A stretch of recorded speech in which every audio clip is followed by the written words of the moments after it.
చెప్పాలంటే రా దమ్ము ఉంటే రా అన్నట్టు డైలాగ్ కానీ స్క్రీన్ ప్లే కానీ బీజం కానీ ఎక్స్ట్రాడినరీ. సూర్య అన్న అయితే చెప్పడం తప్ప సూర్య అన్న గురించి, ఎందుకంటే చిన్నప్పటికి వెళ్ళి చూసుకుంటూ పెరుగుతున్నాం సూర్య అన్న యాక్టింగ్ని అండ్ ప్రతి ఒక్క మూవీస్ని. అండ్ సెవెంత్ సెన్స్ ఏదైతే మూవీ ఉందో ఆ మూవీ ఒక హిస్టరీ అయితే ఇది ఒక మూవీ ఇంకొక హిస్టరీ.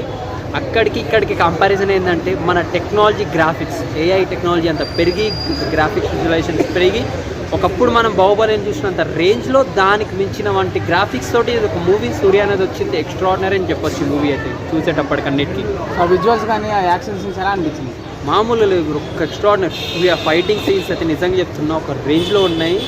ఒక వైల్డ్ చెప్పడం కష్టం, మాటలు రాస్తారు కొన్ని అద్భుతాలు మాటలు బ్రేక్ చేస్తా ఖచ్చితంగా.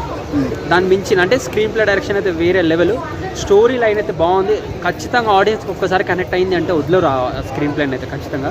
బాహుబలి 2ని అన్నిటినీ మించిపోద్ది. చాలా బాగున్నాయి ట్రావెల్ సీన్స్. అంటే ఆ గ్రాఫిక్స్ కొన్ని రియల్ ఉన్నాయి, కొన్ని గ్రాఫిక్స్లో ఉన్నాయి కాబట్టి అంత స్ట్రగుల్ చేశారు వాళ్ళు.